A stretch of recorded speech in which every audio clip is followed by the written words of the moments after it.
Ariane 6 is standing on its launch pad, ready for liftoff in now a bit less than 25 minutes. And that's what we like to hear. Tell us a little bit more about our satellite, David, Sentinel 1D. Yeah, sure. This satellite is part of the Copernicus program of the European Commission, and this is a very important satellite because it carries on board a radar that is extremely performant. With this radar, with this satellite, we'll be able to provide services in various fields, whether it's about maritime surveillance, monitoring and tracking of the icebergs, or to provide emergency services in case of hurricanes or other disasters. So for all these reasons, we are very proud at Ariane Space to launch this satellite today. And deservedly so. And this is the fourth time, indeed, that Ariane 6 is lifting off from the pad here at the Guiana Space Centre. Why is that important? Well, you know, with Ariane Group, with all our industrial partners, we are engaged in an incredibly fast, in an incredibly steep ramp-up. We are going super fast, and it's going in the right direction. And what I can tell you is that our clients count on us to deliver their missions and to launch their ambition. So this is really important, and everybody here is totally committed. And wishing you now the very best, David, and the teams for the launch as we get closer. David Cavallolis, thank you.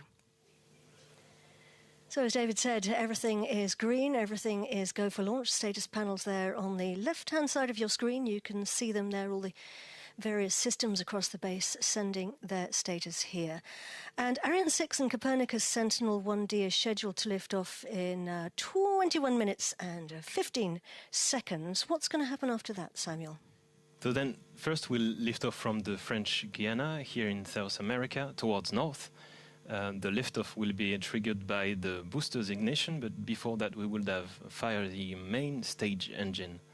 The boosters will be separated around 2 minutes and 40 seconds after the liftoff, and then a bit over 1 minute later we'll have the fairing separation, because the launcher would have crossed the atmosphere, so we don't need it anymore. Then after 7 minutes and 37 seconds, then the main stage will have kind of finished its job. So the Vulcan engine will be shut down and the main stage will be separated. Then we'll wait a few seconds and we'll fire the Vinci upper stage engine. It will be ignited for the first time. We'll have 2 burns for this flight, but this will be the first one. It will burn for about 12 minutes and will allow to reach the targeted orbit. Then after orientation maneuvers, once in contact with Svalbard station in the north, close to North Pole, we'll separate our passenger Sentinel 1D. We'll then have a long coasting phase going down Eastern Asia and over Australia, where we will have contact with New Norcia ground tracking station, and we'll continue our coasting phase to get back over our heads, reaching then the contact with Gatineau station located in Canada. And this is the place where we will perform the second Vinci upper stage engine ignition, a short one, and this boost will enable to slow us down. It will be followed by stage passivation, and all of this will lead to a re-entry of the stage above Indian Ocean. This is really key to avoid leaving any debris orbiting the Earth. Absolutely, very important indeed. And once Sentinel-D is released, it'll go through a series of tests and commissioning before starting its very important job. Because Sentinel-1D is part of the world's most advanced Earth observation system for watching over our planet. The European Union's Copernicus program, managed by the European Commission. Yes, indeed. And there are actually 12 families of satellite in Copernicus. Sentinel-1D is the 4th satellite in Sentinel-1 family, as you can guess, with the D letter, ABCD. We launched, and you remember, of course, its twin, Sentinel-1C, last year in December 24, on board a Vega C rocket. We had the pleasure together to comment it, the launch live. Yeah. And they will orbit with 1D in tandem, 700 kilometers above Earth, capturing high-resolution radar images day and night, and of course in all weather conditions. And to do that, of course, the key word is radar. That's the technology that allows it to monitor not just the land and oceans in all conditions, but also disasters.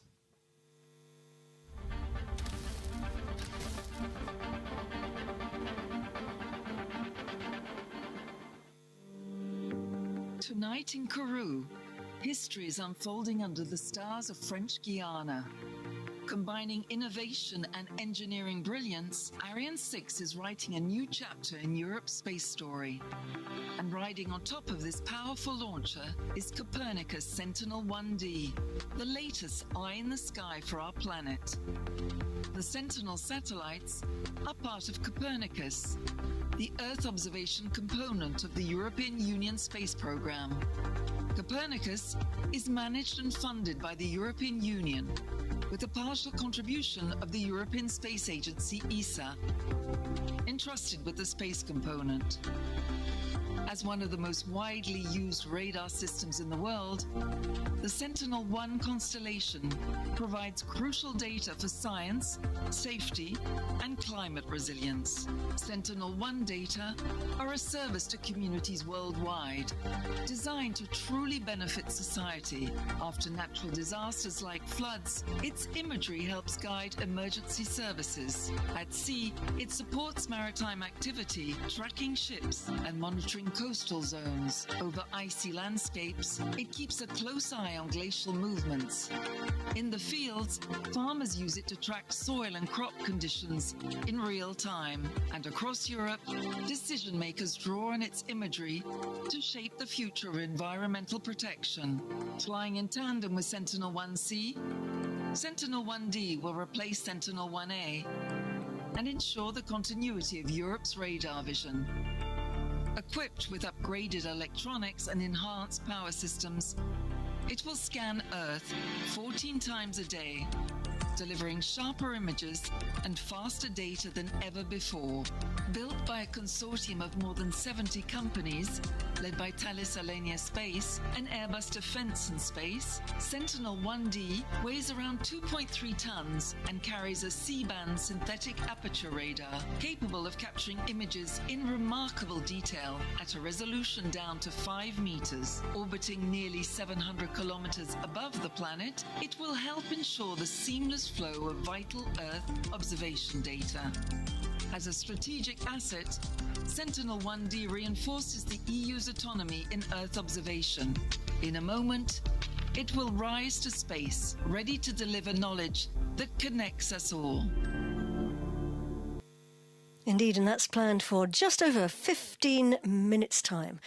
Sentinel-1D sitting comfortably up there at the moment, though, inside the rocket, waiting patiently for that liftoff. And the teams who are going to be operating it, or flying it, if you like, we saw them at the beginning there, they're standing by in their Mission Control Centre at the European Space Operations Centre in Germany. A short while ago, the Flight Operations Director took the roll call, where each team confirmed they were ready for launch. All stations, this is the OD on the briefing loop. This is the Sentinel-1D roll call. All positions that respond to the OD on the briefing loop, quoting their call signs, followed by their go, no-go status. SOM. SOM, go. Data handling. Data handling, go. AOCS. AOCS, go. Power. Power, go. Spacon 1. Spacon 1, go. Spacon 2 analyst. Spacon 2 analyst, go. Timeline. Timeline, go. Project rep. Project rep, go. Project support. Project support, go. Software coordinator. Software coordinator, go. Software support. Software support, go. Flight dynamics. Flight dynamics, go. OM. OM, go. S-track. S-track, go. Collision avoidance. Collision avoidance, go. Scheduling. Scheduling, go. Thank you, everyone. This concludes the S1D roll call. ESOC is go for launch. From now on, any change in the ground serving status shall be reported to me immediately. Thank you. And here at the Spaceport, we are also go for launch.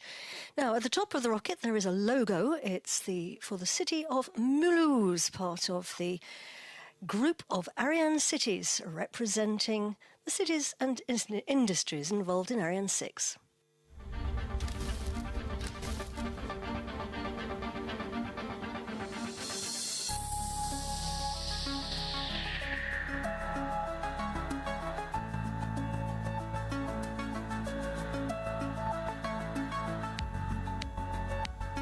tant que président de Mulhouse-Alsace Agglomération, je suis fier de porter la présidence de la communauté des villes Ariane aux côtés de Eiffage Énergie Système, industriel historique de notre territoire, pleinement engagé dans le programme d'Ariane 6. Au cœur de notre ADN, nous avons réussi à développer une véritable culture partenariale avec les acteurs économiques du sud d'Alsace. Nous facilitons et accélérons le développement de projets d'envergure dans les domaines de l'industrie du futur, de l'intelligence artificielle, des nouvelles énergies et des transports de demain. C'est notre force et notre spécificité en Europe et à l'international.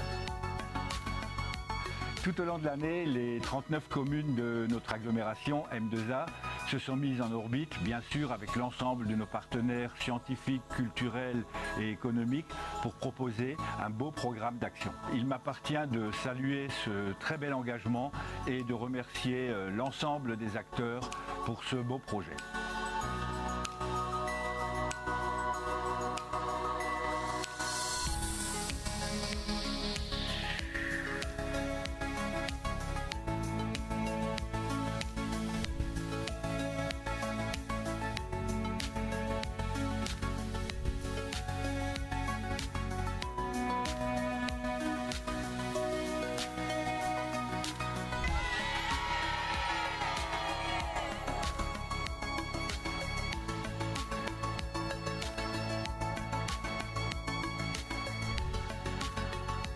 Conférences, ateliers, expositions.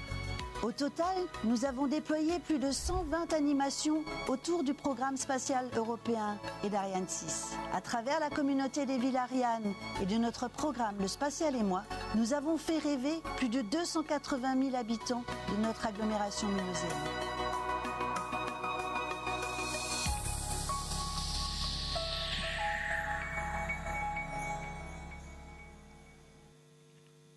The weather might be a little bit chilly in Mulhouse right now, but here at the Spaceport it's clear blue skies, not a drop of rain in sight, Samuel. We do have to keep our eye on the weather though, don't we? Yes, indeed. We don't really fear the rain for the launcher, but we are monitoring several parameters. One of these is the wind. We call it high altitude winds. It's because we look at between 10 and 20 kilometer altitude, and we want to make sure that the wind speed and direction remains below a certain limit. It's not that the launcher could not withstand it, but mainly for safety reasons in case of launcher malfunction. And here you can see the weather station here in French Guiana, where they are measuring a number of parameters inside the atmosphere using balloons, as you can see, measuring humidity, temperature, for instance. And the weather status panel has remained green here at the Spaceport, and we had the final weather check there at -10, T-10. So that's good news. We are green for launch with the weather. But we do have to monitor lightning as well, don't we? Lightning, yeah, on the ground, as you can see in the launch zone, we have 4 giant masts which protect the launcher. But during the ascent, we want to avoid the launcher to be hit by lightnings. This would actually damage the avionic equipments within it. So that's why we want to avoid any risk of lightning, and we do verification before launch. Now, we've built a brand new cargo ship to transport the parts of Ariane 6 to French Guiana from Europe. It's called Canopé, and it's really incredible. It's way more than just a cargo ship. It's quite revolutionary because it's actually got sails. Yes, indeed, it's kind of a hybrid cargo because it uses both fuel and wind to cross the ocean. And wind thanks to the 4 pair of sails, as you can see on the screen. It was a great adventure to develop and produce such a ship. It started 6 years ago, and it's a giant step to reduce carbon emissions for such type of transatlantic crossing. It's, as you see, can transport launcher elements, but not only, also satellites, as we did last year for something. And it's already saving, I believe, 40% of fuel. Yeah. So the wind power, so that's really amazing. I believe it's going to set to transform the shipping industry. And for this mission, Canopé arrived in French Guiana, a few weeks ago? Early October. Early October. Actually, it arrived on the 3rd of October, transporting the rocket stages or rocket elements, as we named them. You can see the containers here. The biggest is with the main stage inside, and the smallest is the upper stage. They were then transported by road to the spaceport and packed. and then we proceeded with the horizontal assembly of the main and upper stages in the launcher assembly building. Then mid of October, we transferred this assembly, the core stage, to the launch zone, which is located 800 meters away. We did that with the automated guidance vehicle, as you can see. Then the central core was lifted up inside this giant mobile gantry and placed below this gantry on the launch table. And finally, the boosters were transported on their own transportation means and were integrated, attached to the central core. On passenger side, our satellite Copernicus Sentinel 1D arrived in French Guiana by plane mid-September. Then it was prepared for about 5 weeks with a number of checks. After transportation, you want to be sure that everything is working properly. Then it was filled with propellants mid-October, and then combined operations with launcher elements started on the 22nd of October with integration on the payload adapter, and then it was transferred to the encapsulation building where it was assembled to the launch vehicle adapter and encapsulated below the fairing. You can see one half fairing here. And last week, the satellite and fairing stack was transferred to the launch pad and integrated on top of the launcher. Over the last days, we had safety operations, arming of the pyro systems, pressurization of helium systems, and today we started the final countdown. And that final countdown started about 8.5 hours ago. Lots and lots of operations during that time. What's been happening? Yes, indeed, lots of operation. The main step of it is the mobile gantry rollback earlier today, so 8.5 hours before launch. And then we have... The mobile gantry being that big building there behind where the rocket. The launcher is assembled. And then we have flushed all the propellants line to avoid any leftover humidity in preparation for the cooling of the lines and then start of the fueling of the tanks. And this started around 5.5 hours before the launch. And of course, before fueling operations, we check the weather condition and the weather forecast for the launch to be sure we are fueling for the launch attempt. And in parallel, we were doing pressurization of the systems, running electrical checks and armings, and getting the telemetry and the radars ready for liftoff. So now we are in stable and safe situation, waiting for the start of what we call the synchronized sequence. Indeed. The all systems go report will allow the automatic sequence to start, waiting for our range operations manager. Today it's Jean-Frédéric Alassa to announce that. À tous de DDO, attention pour la séquence finale lanceur. Top, à 0-5 minutes. So we are now 5 minutes to launch. The synchronized sequence, or automatic sequence, as we also know it, has started. The last 5 minutes of the countdown. Ariane 6 now becoming progressively autonomous, and there are lots of very finely timed operations happening during this time, aren't there? Yes, indeed, and all of these operations are very precisely timed. They are combining system checks, pressurization of the cryo tanks, activation of different systems and valves. And the control of operation, as you said, is gradually being handed over from the ground to the computers of the launcher. And it will be actually the launcher onboard computer who will actually send the main engine ignition command. As you see, you can see the nozzle of the Vulcan engine we are talking about. And the same computer will check that it's working properly before actually sending the order for ignition of the 2 boosters, which will lead to liftoff, of course. Yes, indeed, indeed. And we have a number of control rooms on the job today. We've got some in Europe, of course, but we also have, well, obviously we've been seeing mission control here at the Space Center, a bit like air traffic control, if you like, at an airport. And then we also have launch control, who deal with everything to do with the rocket and the pad, a bit like the cockpit in the plane? Yes, indeed. It's the place where the team are getting the launch pad and the launcher ready for liftoff. So these are operational teams sending various commands to turn the launcher avionics on, for instance, to fill the propellant tanks, to pressurize the tanks, and to do all the tests which are needed to confirm that the launcher is ready for launch. And behind them, behind the glass window, we have another team who is monitoring all these operations closely, making sure that all the parameters are expected. They are following physical parameters such as temperature, pressures, electrical currents, etc. And we have another team in Europe backing all of this and following the launch from across the ocean. Well, very important to have as many people on the job as possible. Getting close now, laser focus in all of these different control rooms as we get close. 2 minutes and 39 seconds and counting. Let's just run through a couple of things to watch out for, Samuel, at launch. Can you see at the top 3/4 of the rocket 2 yellow bits? They are actually the ends of the cryogenic arms which are clamping onto the top of the rocket and feeding very, very cold fuel into the rocket. Yes, indeed, they are pumping liquid oxygen and liquid hydrogen into the tanks of the upper stage.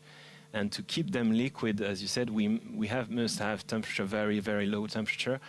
We are talking minus 253 degrees for liquid hydrogen and minus 180 for liquid oxygen. So you can see some smokes on the screen, and that's due to this reason.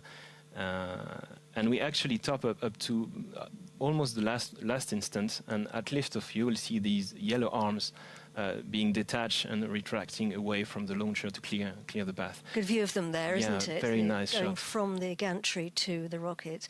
Very, very And we cold can see fuels. also the umbilical links in between the mast on the right and the launcher on the left, which are, as a baby with his mother, they are feeding the launcher with electrical power, air conditioning, etc. And they will disconnect automatically at launch. And we've seen, just briefly mention the Vulcan engine, we've seen that earlier, and that is going À to tous switch le on DDO. Attention pour moins 1 minute. 7 seconds before launch.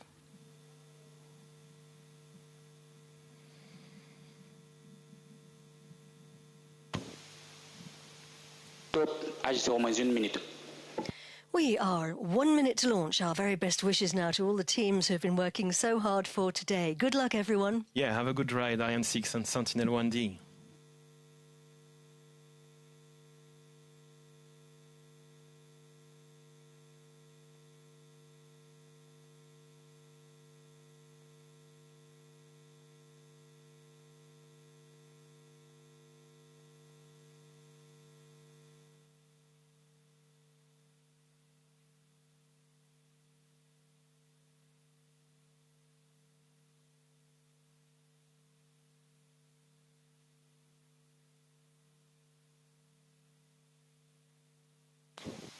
À tous de DDO.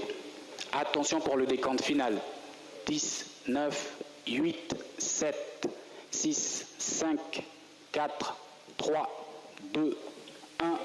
Top. Allumage de ESR et décollage.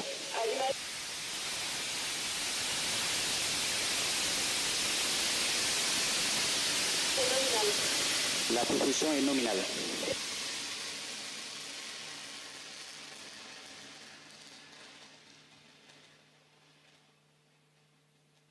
Début de la manœuvre en roulis.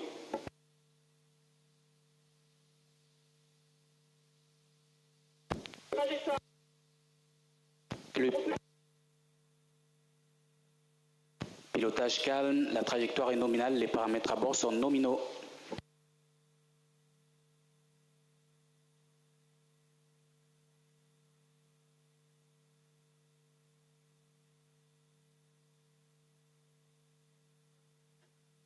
Copernicus Sentinel 1D Propulsion has nominale. started its journey on board Europe's newest rocket, Ariane 6, hauling itself against the gravity of our planet. Amazing views, wow. We are so Sensational lucky images to from see our that. onboard Yeah. cameras. Wow. Right now, we Trajectoire are nominale, burning propulsion nominale. 3 engines. Our range operations manager is telling us that everything is going normally. We can hear the Passage de la pression rumble. max. I can feel the wall of the room shaking. We can while Ariane indeed, as it 6 flies is over. Flying over. Wow. You can see there the 2 boosters are doing all the work right now, Samuel. Yeah, almost all the work, paramètres à bord sont 85% of the effort is indeed brought by the boosters. It's a giant piece of power because they are filled with 142 tons of propellant each, and we are burning them in a bit more than 2 minutes. So we're actually burning around 2 tons per second here. That's really massive. That's a lot of fuel, and we got a great shot of them there, those 2 dots. He's telling us that everything's going normally. And we should potentially see the booster separation that should arrive soon. And you can see even the third spot of the Vulcan engine at the center of the 2 nozzle of the 2 boosters. That's right, the white dot is the Vulcan engine, and there we can see the 2 boosters now being jettisoned. See that 2 boosters, one up, one left down, moving away from the central stage. And they detach from the rocket thanks to a pyrotechnic device, which is made by a company called Pyro Alliance, who are real experts in this. Indeed, they are providing pyrotechnic systems, and they are used to separate the rocket, to separate rocket elements, as we see on the screen, like boosters. We used them for the previous step. We'll use them again in the next steps of our launch, as you'll see. Nice, super nice videos here from the onboard cameras where you can see the boosters moving away. We get those images for technical reasons from the onboard cameras, just a few seconds delay. So there we can see those 2 boosters having fallen away, and the range operations manager telling us everything's going normally and according to plan. Got our satellite tucked away inside the top of our rocket, still being protected at this point by the fairing. Yes, indeed, and the fairing has several jobs. First, of course, is to protect the satellite on ground from the dust and humidity of French Guiana. And we've just had confirmation there that we've actually separated our fairing. And this is because when we cross the atmosphere, it protects the satellite from the friction with the air that generates heat and vibrations. And now, as we are over, we've passed the atmosphere, we can jettison in. And you can see there, that's nice. It's actually moving, isn't it? It's called the breathing mode. Exactly. This is due to the efforts of separation system, which kind of deforms the fairing, and it generates an oscillation mode. We call it breathing mode, indeed. Indeed, and it's all part of the plan, flexing as it falls. He's telling us the propulsion is normal.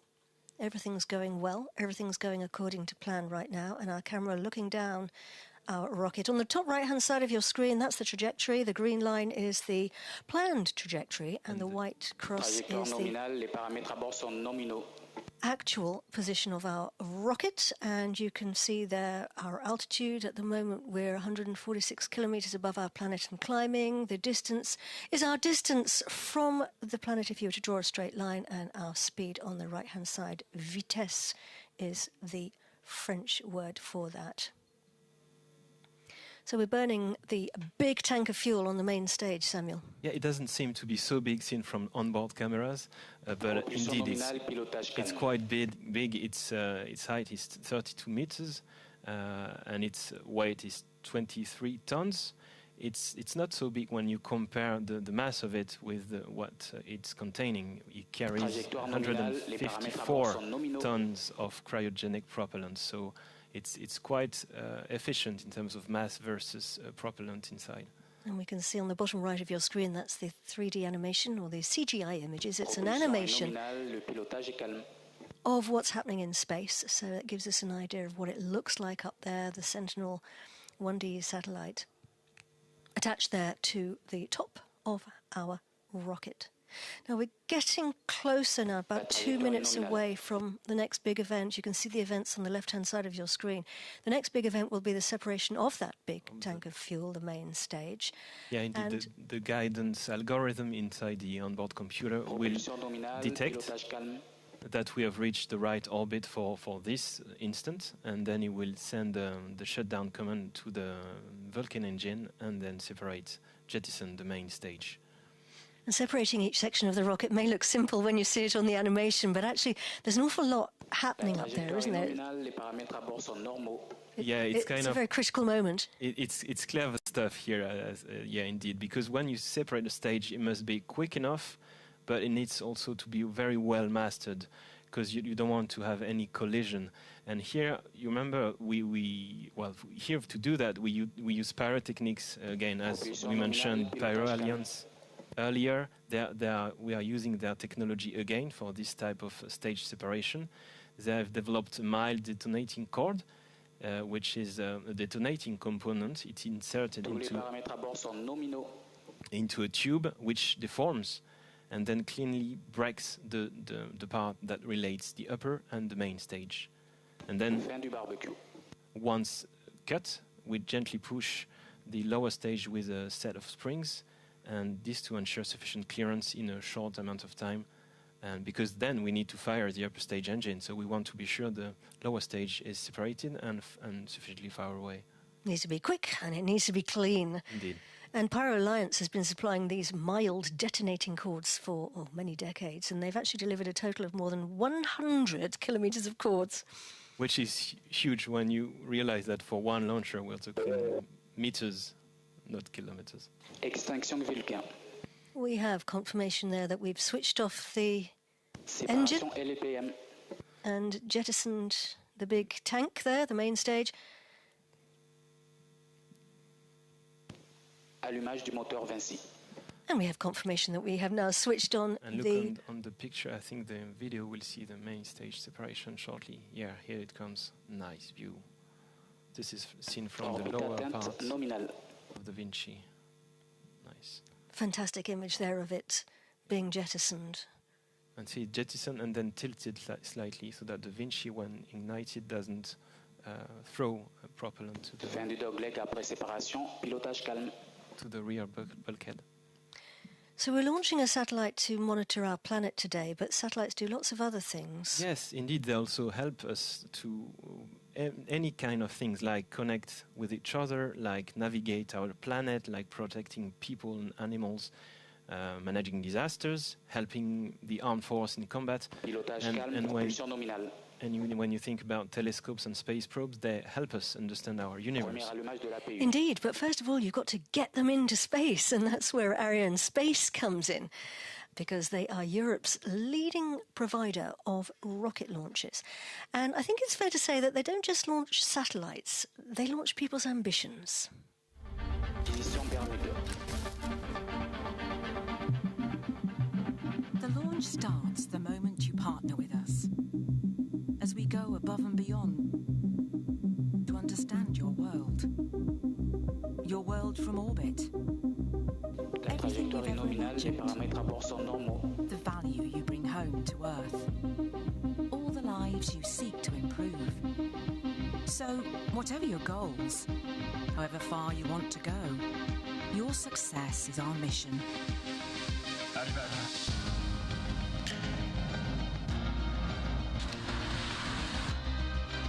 More than rockets, we launch ambitions.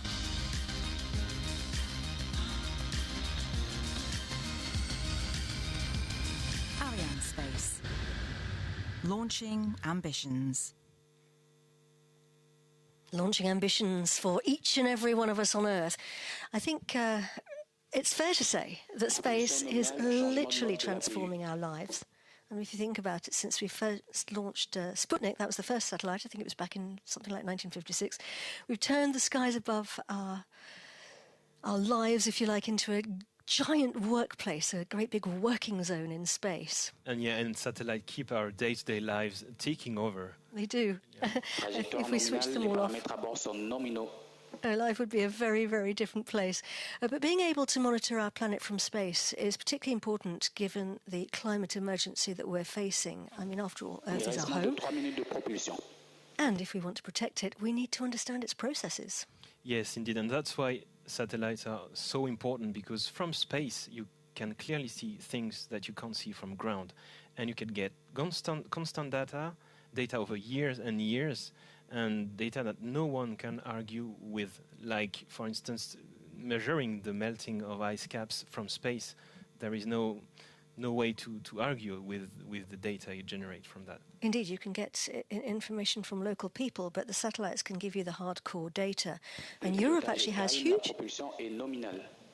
expertise in building Earth observation programs, and the Copernicus Sentinel satellites, well, they're a great example of European partnership. Yeah, exactly. It was a real collaboration between the European Space Agency, the European Commissions, and a huge network of industries Yep, and the industrial prime contractor for the Sentinel-1 series for those industries is Thales Alenia Space, who have led a team of over 60 or 70 companies across Europe.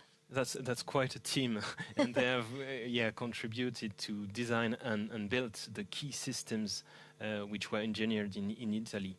So each Sentinel-1 is based on Thales Alenia Space Prima spacecraft bus. So if you wish, the spacecraft bus is a bit like the skeleton of the satellite, and they developed this for the Italian Space Agency. And just like its twin, Sentinel-1, actually, I believe it features a world first, is that right? Yeah, indeed. There is a patented mechanism which safely detaches the radar antenna. La trajectoire est toujours nominale, les paramètres à bord sont nominaux. And it does so on re-entry, helping to reduce the space debris. And that's hugely important because, of course, space is very busy at the moment and we need to try and reduce debris as much as possible. And since the first Sentinel-1 was launched, that was back in 2014, the Sentinel-1 family has delivered a few numbers for you here, 50 million gigabytes of data. That's a lot of data. To over, to over 600,000 users worldwide. That's a lot of users worldwide.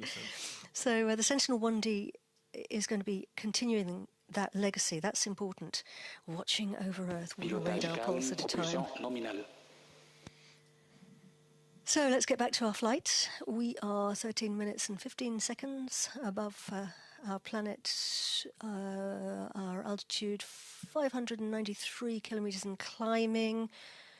We're looking here at the Sentinel-1 satellite. Sam, I'll just talk people through that. At the very front there, that's actually the radar all folded up, isn't it? Exactly, yeah. On the side of it, the grey, plus on top and bottom, indeed are the parts of the radar antenna folded, and then on the grey side, folded solar panel of the satellite you can see, and it's attached to the launcher thanks to these black cones, one of them being the launch vehicle adapter.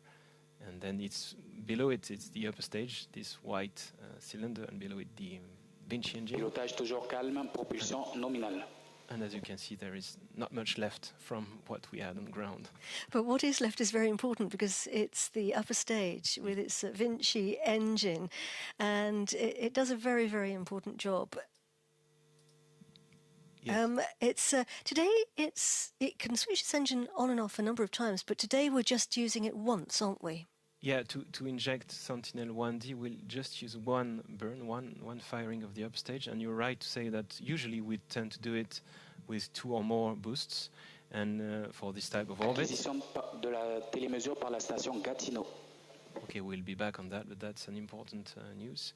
And we do so with just one boost because Sentinel-1D is rather light as compared to Ariane 6 capacity to get to this orbit. So this is the reason why we can do it in just one step instead of 2, and as a result, the mission is a bit shorter as well.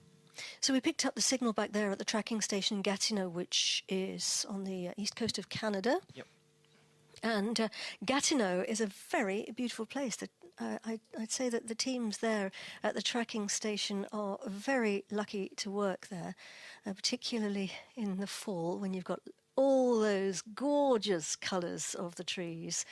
It's very stunning with a great big dish, which is what tracking stations have. Can you imagine driving to work, Samuel? Yes. Every morning with that lovely view. Nice conditions, I guess. Yeah. Yeah. And you've seen as well the big dish, the big antenna on that picture. So this is the antenna that points the point in space where the launcher should appear in the Canadian horizon, and then it's following Ariane 6 across the sky as it's crossing the whole Canadian sky, and then Trajectoire nominale, les paramètres à bord sont nominaux.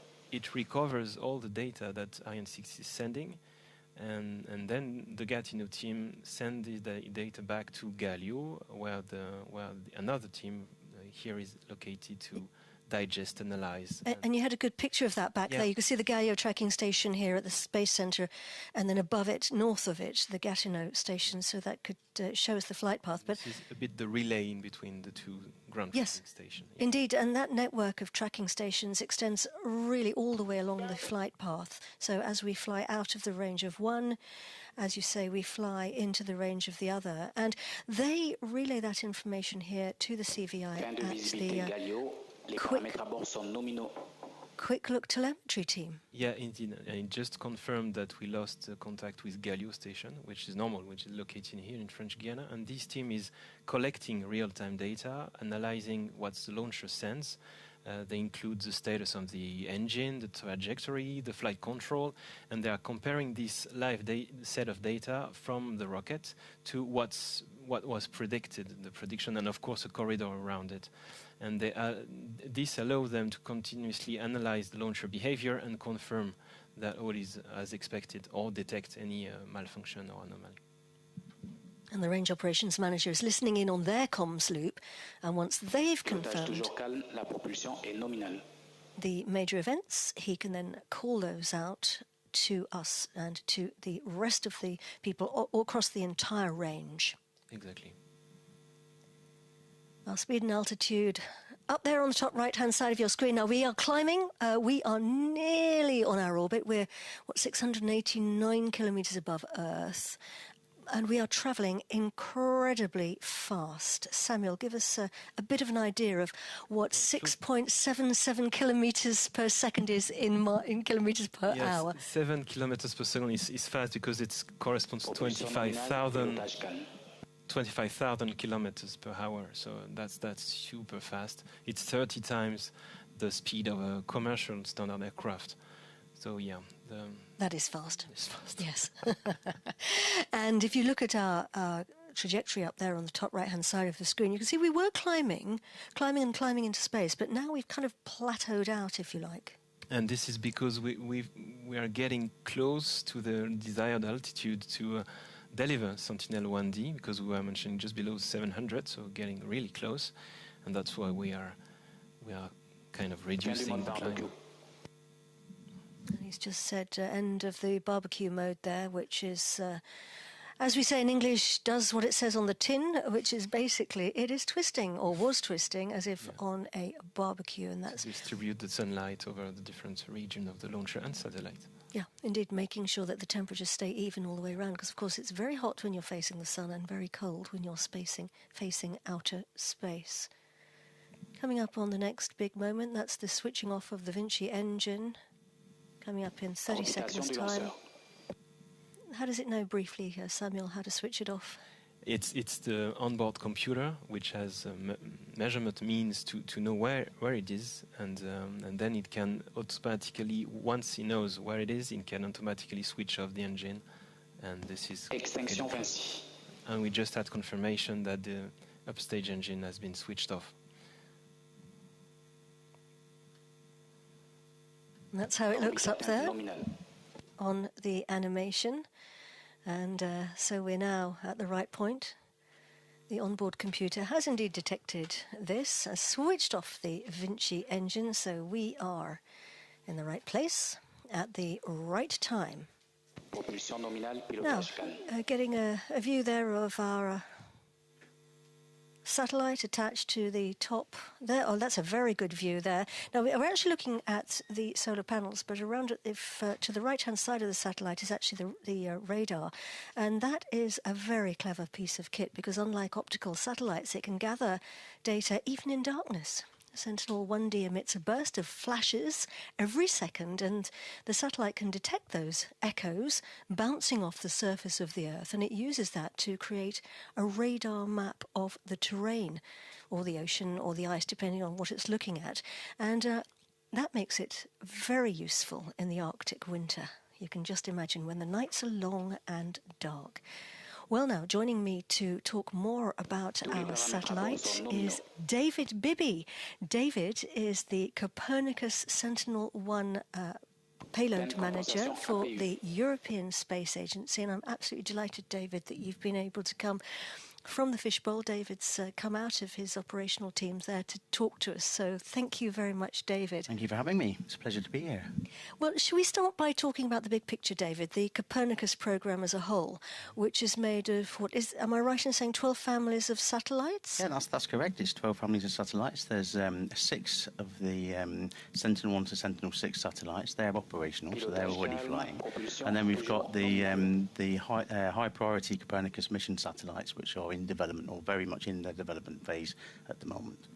And of course, the Sentinel-1 family is one of the families in the Sentinel in the 12 families of satellites. Yes, indeed. It's Sentinel-1 is. Well, we launched the first one in 2014, as we've seen from the videos. Actually, Sentinel-1A.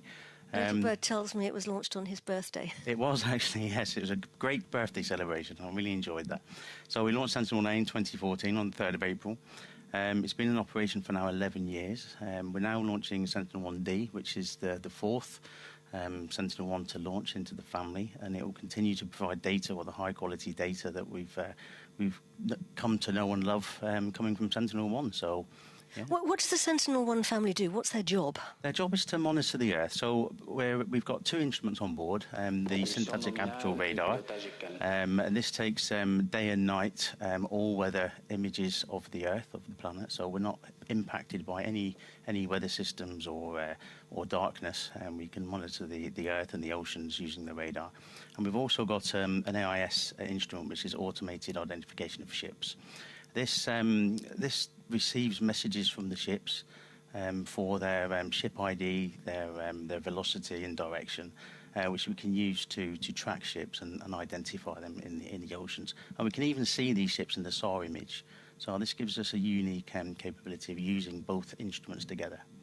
Yeah, so let's just look at some of the imagery that we've got from the Sentinel-1. He's telling us that everything's going normally and according to plan, so that's good to know. It's done some very, very important work since that first launch in 2014, and we have an image of the Myanmar earthquake. Can you just talk us through, David, what we're looking at? What's the one on the left? So the one on the left is an image taken by Sentinel-1A on the 27th of March, so it's the day before the earthquake. And you can clearly see the fault line on the right-hand side of the image. This is the line between two of the tectonic plates.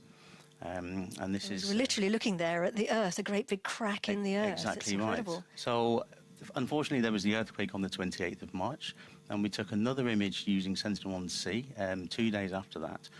And then we compare both of those images, and we come up with this, after some processing, we come up with this image on the right. Now, it looks like it's full of nice colours, but actually, if the experts look at this, you can tell how much the Earth has moved between the two events.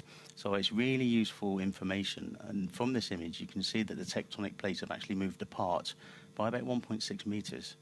That's huge, isn't it? Yeah, it's a large distance, yes. And this information, as well as directing the emergency services to the right areas, can be used in future modelling to improve modelling, so that we understand how these are going to happen in more detail later. So it's really valuable, isn't it? We've also got an image from the Bangladesh floods. Mm-hmm. Yeah, another capability for Sentinel-1 is to spot flooding. You can see this over a period of about a month, I think, but you can clearly see the riverbanks have burst there in the flooded areas. This allows emergency services to get to the right areas to rescue people, and also, again, it can be used in future modelling to know what will happen in case of floods, to identify floodplains and flood areas so that people don't build properties there. And this is increasingly important, of course. Indeed, yeah. We're seeing more and more floods. Now, you mentioned earlier as well that the Sentinel-1 family are extremely useful for maritime surveillance and detecting ships, oil spills, that sort of thing. Indeed. We have another image here to show that. What are we looking at here, David? This is a message density map. So each of the ships that has an AIS system on board will send... Shall we just tell everybody what AIS means? Automated identification of ships. So it's a system that we use on all ships, actually. I've got this capability to transmit their unique ID, their direction and their velocity. Even when they're not moving, they send this information, and we can pick that up on the receivers on Sentinel-1. The good thing is we can see the ships in the SAR image, and we can see the data that comes from the AIS, the AIS receivers, and you can compare both of those two bits of information to see whether there's any piracy going on. So anyone that's not transmitting will be investigated. Yeah. And we call those... he's just telling us that we're picking up the signal there at the Svalbard tracking station. That's in the Arctic Ocean. So this is really important, isn't it, for the so-called dark ships who turn off their Yeah, exactly right. identification system just on that for that reason, so you can't see them. You can't. No, find exactly, and hopefully this will go some way to combat piracy, so it shouldn't be possible in the future. Yeah. Yeah, so lots going on there. So today we're launching a 1D. I mean, we've launched the other 3. Why is 1D so important? Well, 1D is important because it'll join Sentinel-1C, its sibling. Sentinel-1A is 11 years old. It's time to retire S1A, so it will take up the mantle that S1A has been providing up until now. It will continue with S1C to provide the high-quality data that we've been providing for the last over a decade now. Well into the next decade. So it's going to really give that irrefutable data that nobody can argue with and continue the job, which is really, really important. David, thank you so much. It's been fascinating. Thank you so much for coming and sharing that information with us. Thank you, Katie. It's been a pleasure. Thanks for having me. Well, just hearing again from the Range Operations Manager that everything's going well, so that's great. I'm going to send you back now. David's going to head back down to the fishbowl to continue your work there. I'm going to wish you the best now for separation of your satellite. David Bibby, thank you. So we are travelling now over the North Pole. The tracking station at Svalbard is tracking us. It's a remote Norwegian archipelago known for its dramatic natural beauty, which of course it will be given its location. One of the most northern most places on Earth where people live. There are lots of rugged mountains. He's just saying we're gone out of the range of Gatineau, but we're already in Svalbard, so that's good. Lots of fields. In fact, 60% of the land is covered by glaciers. So you can imagine that it's home to polar bears, Arctic foxes, reindeers, seals, seabirds. No wonder it's popular with tourists. Samuel's back with us. Samuel, would you like to go to Svalbard? You want to go there, that's for sure. You want to all the ground tracking stations. I want to go to all the ground tracking stations. So everything's going well so far. We are getting close to delivering our satellite. Just over 4 minutes. Sorry, I'll interrupt while he's talking. So just over 4 minutes to deliver it. And so, yeah, and currently the team in Svalbard are in contact with the launcher. And we can see there our speed. We are just on, 7.5 kilometres per second, so heading towards 28,000 kilometres an hour. That's pretty fast. And if you look at the thin blue line on the edge of the Earth there, that's the atmosphere, our very thin atmosphere. And of course the folk at Svalbard collecting the data from the rocket as it flies over, and they're relaying it here back to the Guiana Space Centre. And here's a replay now of our launch, which was half an hour ago. We lifted off from the pad at 6:02 local time. That was 10:02 in Paris, 9:02 UTC, and it was a beautiful, glorious launch. Yeah, amazing weather conditions, no clouds, super nice light. Wow. Super nice shot here. Looking across there from the Vega C pad. And I guess all people were really pleased with that condition. Everybody went out to watch it from the terraces here at the Mission Control Center. We saw the fairing falling away. Booster separation. We were very lucky to have clear skies. Yeah, indeed. And there's the white dot there, the Vulcan engine propelling the rocket into space. And here we are again, 30 minutes now and 40 seconds into our flight. And as I mentioned, the folk at the Svalbard tracking station collecting the data from our rocket as it flies over, because it's talking to us. And they're relaying those data back here to the Guiana Space Centre. And the teams there at the Quick Look telemetry. Back with them. There they are. Well, that's the CDL teams, I think. Oh, here we go. On the bottom right hand of your screen, you can see the Quick Look telemetry team. Back with them. And they are in full focus here. Yeah, there is a mix of intense focus, professionalism, and of course adrenaline, as you can guess, because as we go through moments of tension, like critical phases, we just saw the video of them. Liftoff, stage separations are really high tension moments, and there is high pressure on their shoulders. to analyze it in real time, be able to detect any anomaly and then react and communicate to everybody like they are doing, because we can hear the range operation manager. And the teams at the Launch Control Center, here they are.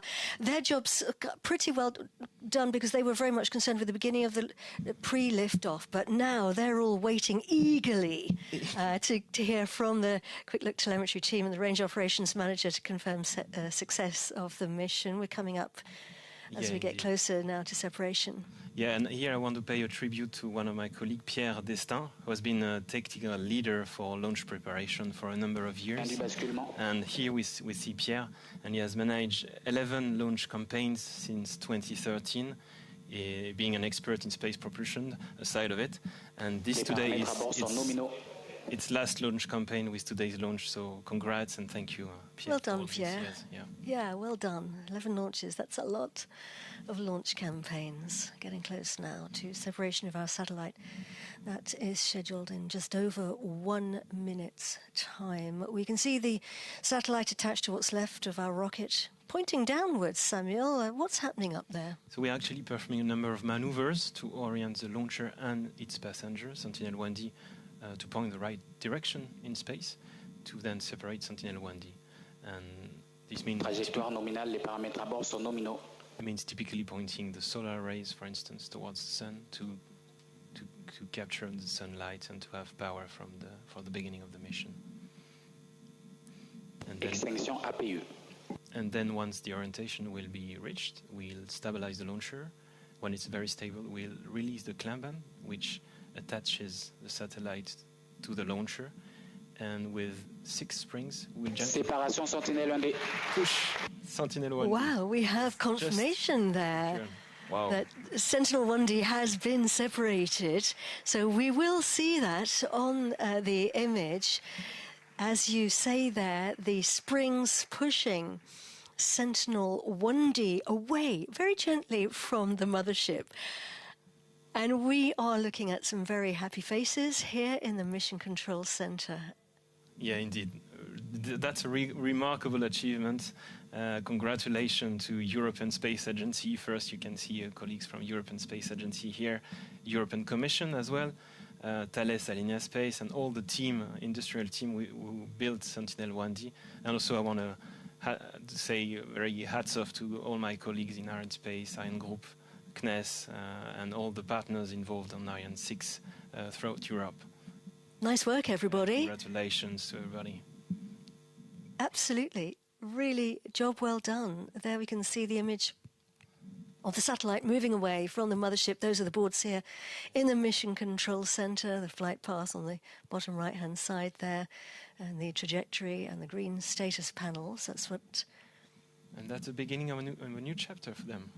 It's the beginning of a new chapter, certainly, for the satellite. Here are the teams in the Mission Control Center, all very happy about this. And, of course, we are sending our best wishes now to the teams at the European Space Operations Center as they are taking on their new satellite, waiting. The next phases will be for Sentinel 1D to call home and let everybody know things are going well. To deploy the antenna and the solar arrays, as we saw in the movie before. It was clever deployment systems there, yeah. Indeed, and there will also be at some stage, it will deploy its whopping great big antenna, great big 12-meter long antenna, its radar, which is going to be doing all that important work. But let's go over now back into the fishbowl and to David Cavalloles, who is the CEO of Ariane Space and the head of the flight desk. David, congratulations, great news. Well, thank you, Cathy. This is indeed a great news. Tonight, Ariane 6 has successfully placed into orbit the Sentinel 1D satellite. So now this is 7 missions that Ariane Space successfully delivered for the Copernicus program. So my first message would be for the European Commission, for the European Space Agency, our clients, and for all our partners.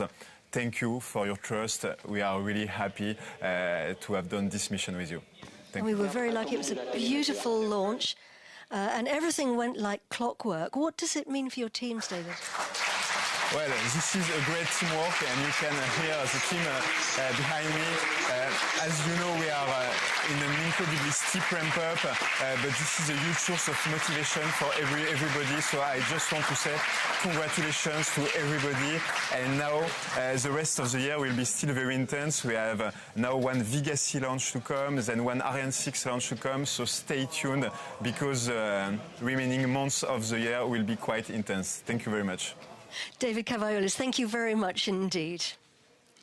So, congratulations to everybody. We are coming to the end of our program now, and it's been great, hasn't it, Samuel? Yeah, congratulations again to everyone involved. It was really an important launch for us, and we are very, very pleased for our customers and for Europe, because we have in Europe, we have a new satellite in orbit, so this is a very good thing. Yeah. It's a very good thing, and best wishes to everyone at the European Space Operations Centre now. The job is done here at the European Spaceport, and the job is just starting for them. Huge thanks to the live broadcast teams who brought you this programme, and my thanks to you, Samuel. Thank you so much for being with us. Having your expertise means everything. So kind, Katie. It was really a shared pleasure and honor to commentate this launch live with you, and thanks to the team as well for your huge work. And thanks to you for watching. It's been great to have you with us. We're going to be back with you again for the next launch. If you want to stay tuned, there's a press conference in 10 minutes, so please do stay tuned for that. But for now, from me, Katie Haswell, and from me, Samuel Rogez. Press conference is actually, I've just heard, in 45 minutes rather than 10 minutes, so that's my fault. Stay tuned for the press conference. But from me, Katie Haswell, and from me, Samuel Rogez, goodbye. Bye-bye.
à tous les adjoints. Donc pour la photo de famille, on va faire au prochain trou TM.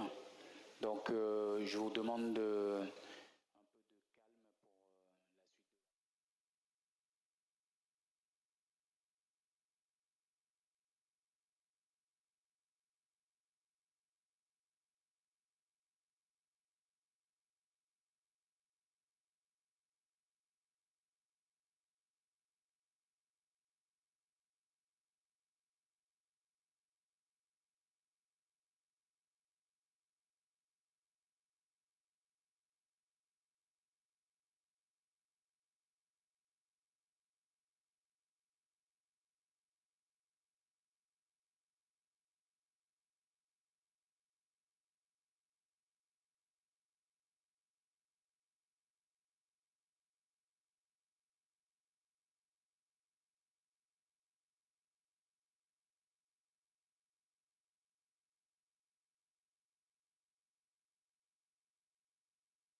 We are now live from Europe Spaceport in Kourou, French Guiana, and connected to ISOC in Darmstadt for the successful launch of Sentinel 1D satellite with Ariane 6, a new milestone for Europe's space program. I'm Julie Lenoir, I'm the head of communication at Ariane Space, and I will be the moderator of this press conference. Over the next few minutes, we'll hear from the leaders who have made this launch a success, before opening the floor to questions from media. But first, I just wanted to give you this great news. We just learned that the acquisition of Signal is good. So congratulations to all the teams involved. That means that the satellite is healthy and communicating perfectly with ground control. Congratulations.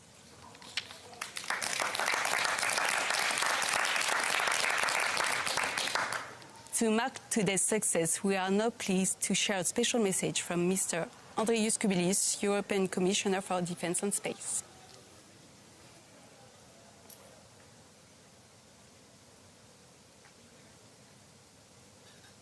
Congratulations. Another landmark Ariane launch, another milestone in space for Europe. The third this year. An European rocket with an European satellite. That's robust and independent, bringing European autonomy in space, resilience on Earth, and benefits to all mankind. Today, we welcome the new Sentinel 1D satellite, which makes Europe's world-class space observation even better. Looks at our planet night and day, through rain and shine, through smoke and fire. To monitor melting ice caps, erupting volcanoes, and suspicious ships. Helping to fight disasters, rescue people, and counter crime. Using space to make life better on Earth. My warmest congratulations to everyone who made this possible. European Space Agency, Ariane Space, European industry, and our dedicated teams at the European Commission. And now onward and upward to the next launch, Sentinel 6B and Galileo and beyond. In space, the sky is never the limit.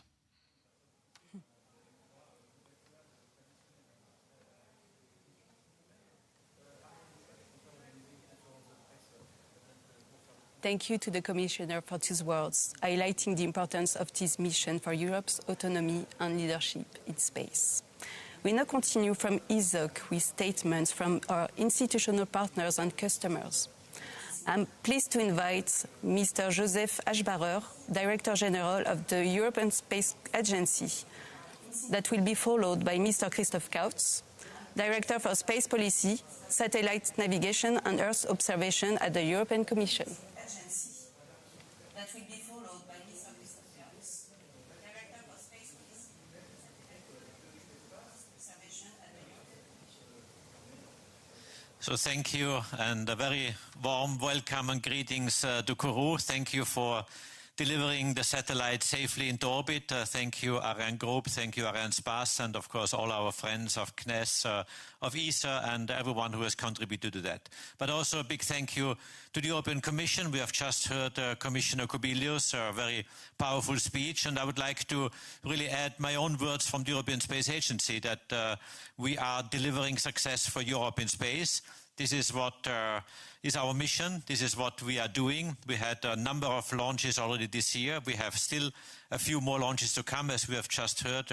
Galileo, Sentinel 6B, Hydrogen SS actually next week. And of course, in a few weeks, very few weeks, we have the ESA Ministerial Conference, and this context which we have seen here tonight with the successful launch of Sentinel 1D on Ariane 6 is really a perfect preparation and backdrop to the Ministerial Conference. So I really would like to give my thanks, my appreciation to everyone who has made this success possible. It is a huge success for Europe. Europe can be very proud of what we are achieving together with the Copernicus program, with Sentinel 1D, with the launcher programs. And this is what makes Europe strong, because when we are putting our heads together, when we work together, we can do incredible things. And this is one example of how we do it. So thank you from my side, and very warm greetings here from Darmstadt, where we have just seen the acquisition of signals both from Svalbard and from Troll. And I hand over to Christoph Kautz. Thank you very much. And I would also like to congratulate everybody down there in Kourou for this wonderful launch, Ariane Espace, CNES, and of course colleagues and friends from ESA. It was a wonderful launch that we could see without any clouds, and I think it's really a great night tonight, and I would like to thank again everybody, including of course also our industry partners who have developed and built this wonderful satellite. Thank you so much.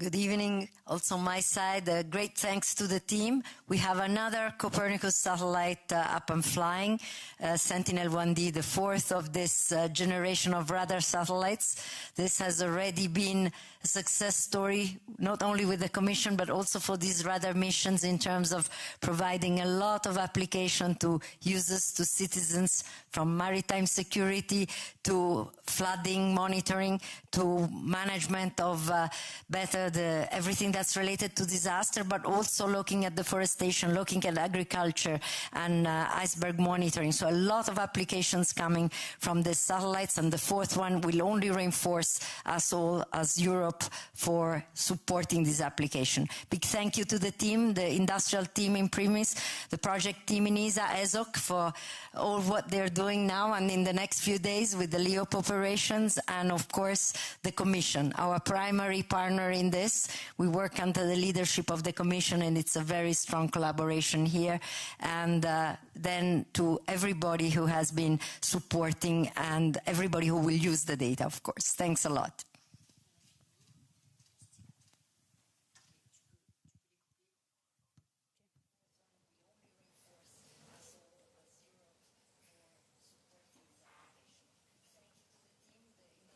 Thank you very much. We now return live to Europe Spaceport in Kourou. To start with, I'm pleased to invite Mr. David Cavalloles, CEO of Ariane Space, to share his remarks. Thank you, Julie. I just want to say that today is a great day for space and a great day for Europe, because today we can say that we are fully back in the game. We are fully autonomous to access to space. Why? First, with Ariane 6, we have a launcher that is absolutely reliable. 4 launches, 4 successes. Second, we have a launcher that is incredibly accurate. There is a figure I want to share with you in exclusivity. We just got some data from the flight, and the accuracy of the injection is around 200 meters. So you must imagine a launcher going at almost 30,000 kilometers per hour, and the injection is 200 meters. So this is absolutely crazy. This is incredible. And the last point, of course, is that this is a launcher which is industrial. This year, we are well positioned to do 4 launches. Some months ago, some years ago, a lot of people just didn't believe in it. And we are doing it, thanks to all the stakeholders, public, private, in Europe. So this is very positive. This is not the end of the story. We are accelerating. Next year will be even more impressive. Everybody is really committed to make it happen. So thank you to all the people involved. We are really going in the right direction, and we are really, really proud of this success. Thank you, David, and congratulations to the entire teams for these remarkable achievements. Let's now turn to Mr. Enrico Zampolini, VP Domain Observation and Navigation at Thales Alenia Space Italy. Good evening. So I'm really excited to be here to celebrate this successful launch, thanks to Ariane Space that put again us in the space. So now we have another Sentinel-1 in the space that will replace Sentinel-1A that after 14 years will be disposed. Now the satellite has been caught by the operation team that is trying to put him in the operation. And we are looking forward to see the first images that we should receive in the next days. So I want to thank my team that in Rome, the team that is here, that worked together with Arianespace to have this perfect launch. Let me say perfect. Thank you very much. And then I also thanks the operation team in Darmstadt that is working with our colleague of ESA. Thank you very much. Enrico. We'll now open the questions from journalists. Let's hand over to Isaac for the local press conference. Thank you very much for watching. Here in Jupiter, let me introduce the speakers for joining us today. So you already know David Cavalloles for Arianespace, Enrico for Thales Alenia Space. We also have Pierre Bargellini, Copernicus Space Segment Program Manager at ESA. Tony Tolker-Nielsen, Space Transportation Director at ESA. Tim Lemens, Copernicus Policy Officer at the European Commission. And Jean-Marc Astorg from CNES, Director of Strategies in the Public. And we'll be also happy to answer your questions. So could you please stand up and state your name and media? We will bring you a microphone. Who would like to start? Is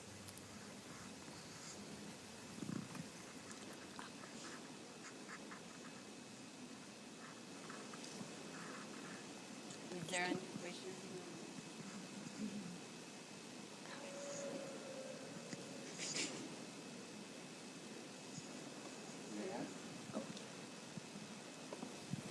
Okay, Sandro Iannacone, La Repubblica, Italy.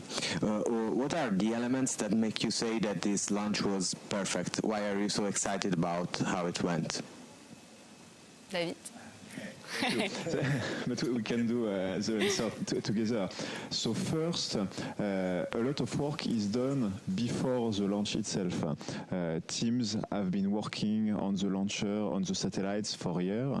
The campaign itself lasts for some months. So this is really intense, and during all this step of preparation, it was very smooth. We didn't encounter specific difficulties, which is positive. And with regard to the launch, let's say the result speaks for itself, reaching the perfect orbit, being so close from the perfect point. This is really what makes me say that this is a perfect or almost perfect launch. Yeah. So I'd like to underline the word cooperation, because this is the key to reach the result that we are able to reach today.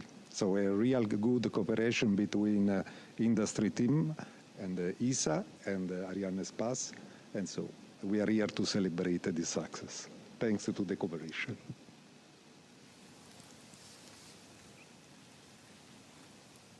Other questions from the room?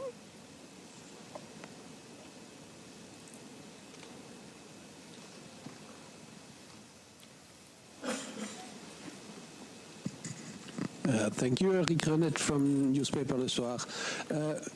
So there won't be any Sentinel next. So what will be next?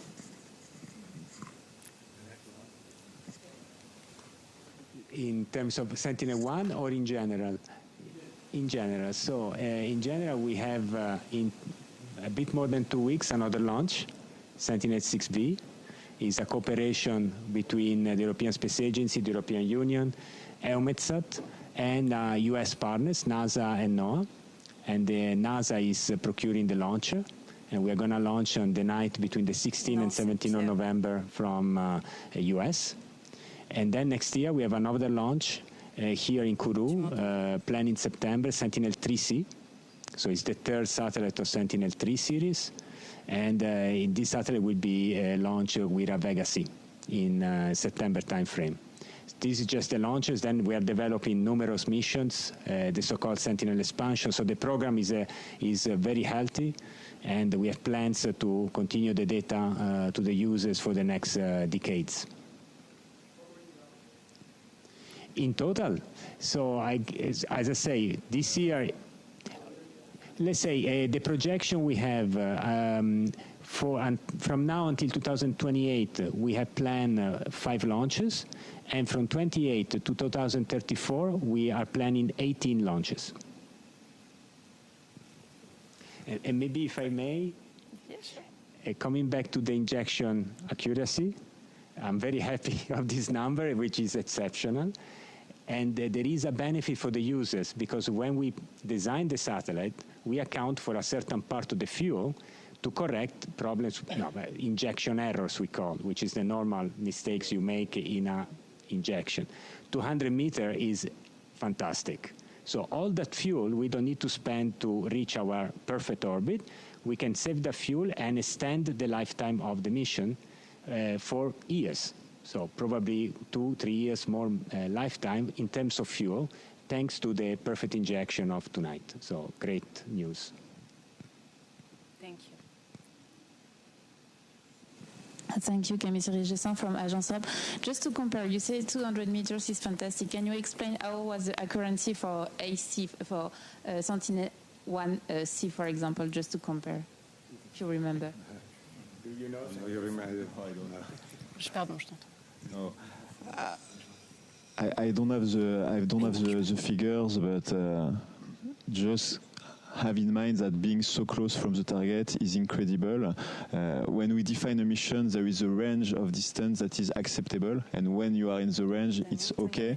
But as my colleague rightly mentioned, being in the range is good because it means that the mission is successful.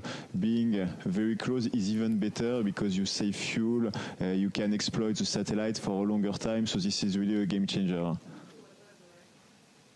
For this one, so for this, it was much more than what we did. It was much more. Maybe the client wants to share those figures, but we are clearly within the range. And you know, Ariane 6 is a new launcher, and being so close from the target at this, let's say, step of the exploitation is really an achievement.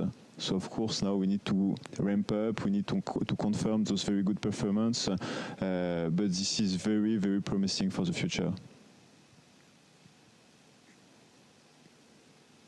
Another question? Yes. Dr. Zampolini, you mentioned that we will have hopefully the first images in a few days. Are those just calibration images or are real data that we can already use? And when will we have like the real data? When will the satellite be operative with all these instruments? So the next phase will be what we call a LEOP, in which all the equipment of the satellite will be tested. The health of each equipment will be tested. Then the commissioning phase will start. We'll get the first images, and we will use these images to calibrate the instrument. And hopefully in 3 months we will get the first real data that can be used by the scientists and from all the users.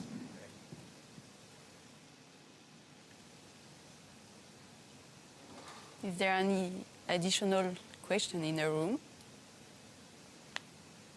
Adelina, do we have online questions also? Not yet. Okay.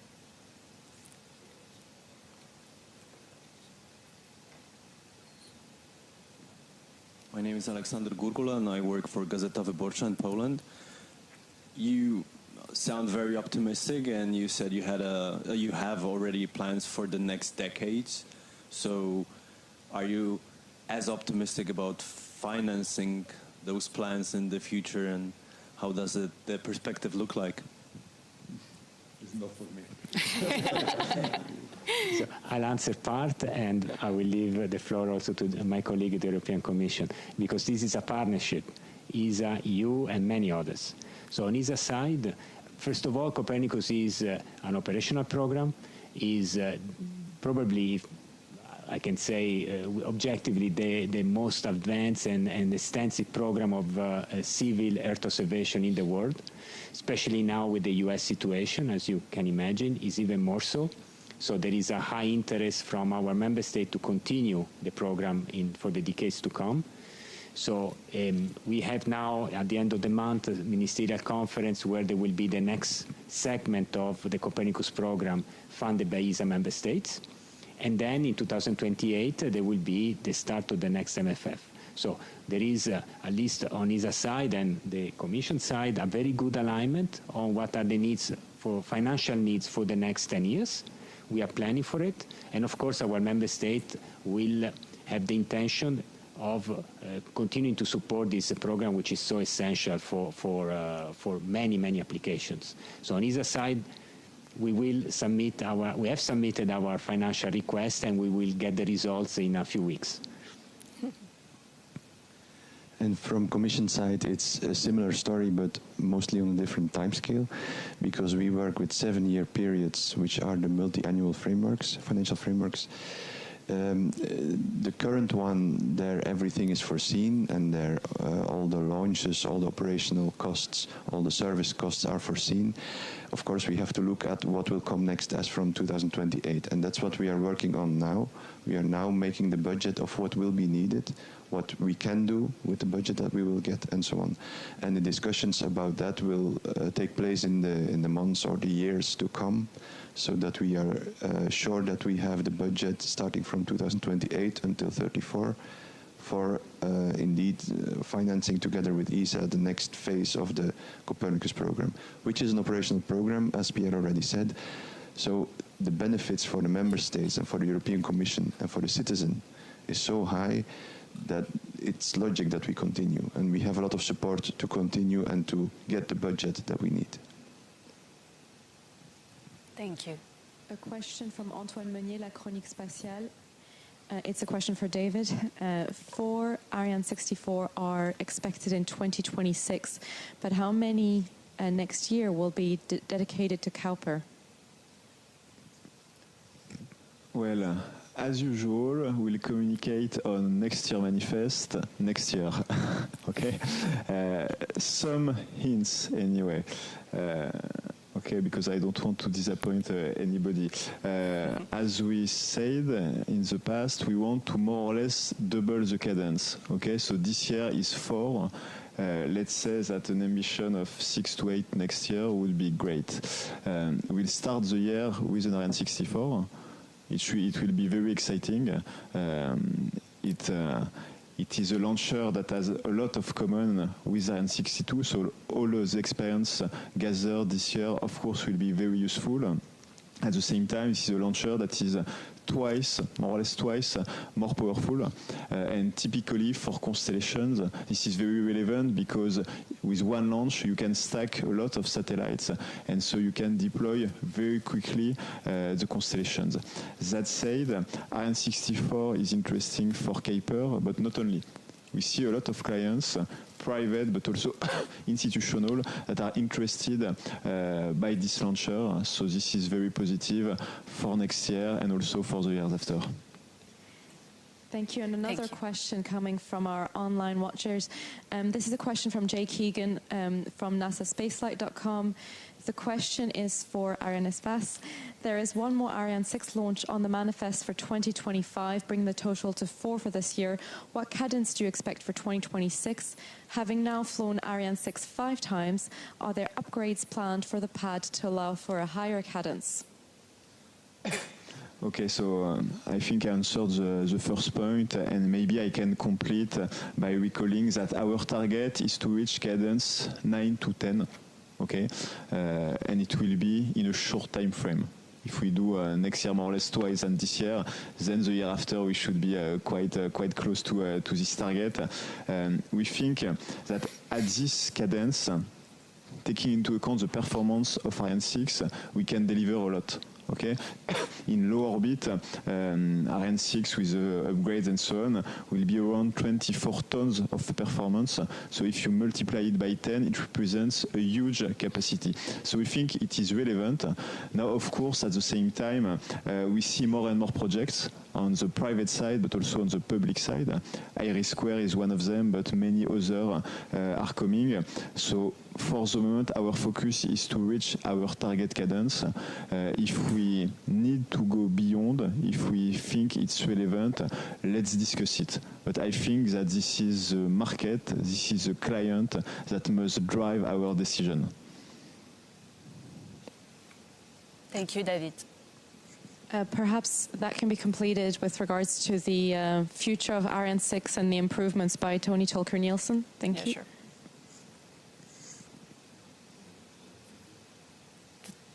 Tony, would you?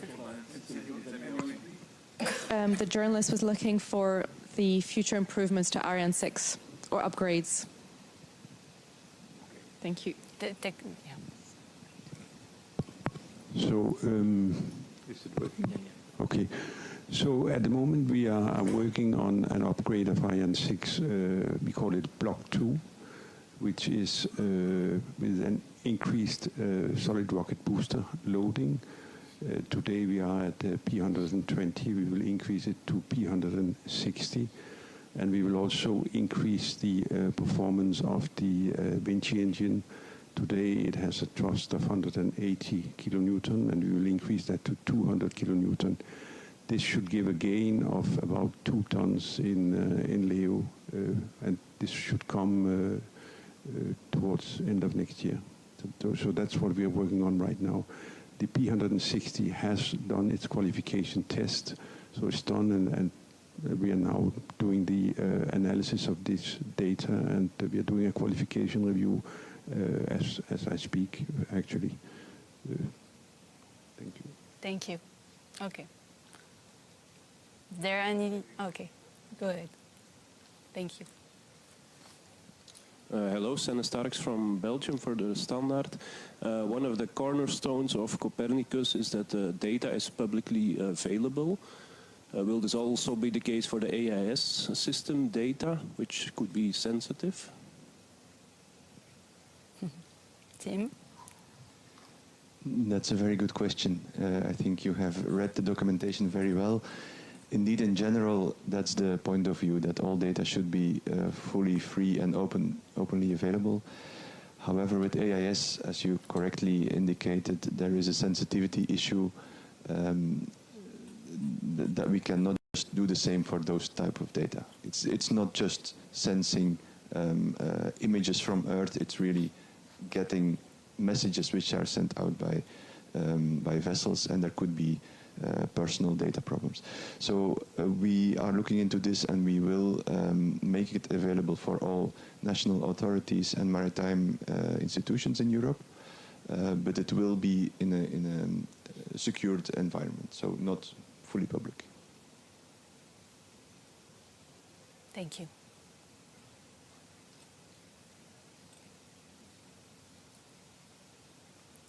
Any additional questions from the room? Again? Okay, about the launch, Ariane 6 was, I think, powerful enough to take another payload next to the Sentinel satellite, because the previous Sentinel was launched with Vega C. So was this an option to include another payload? Well, for the moment, we are at the beginning of the exploitation of Ariane 6. So we want to focus on what we call the main payload or the main passenger. This is why we focused on the Sentinel-1D satellite, and that's it. In the future, and we are already studying it, on some launches we will be able to have one or two main passengers, one or two big satellites, and auxiliary one, what we call auxiliary ones, meaning smaller ones.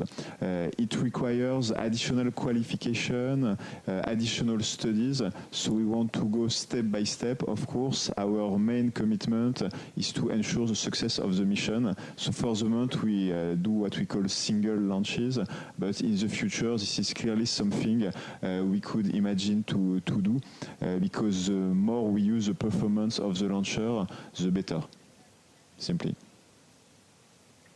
Thank you. Any other questions?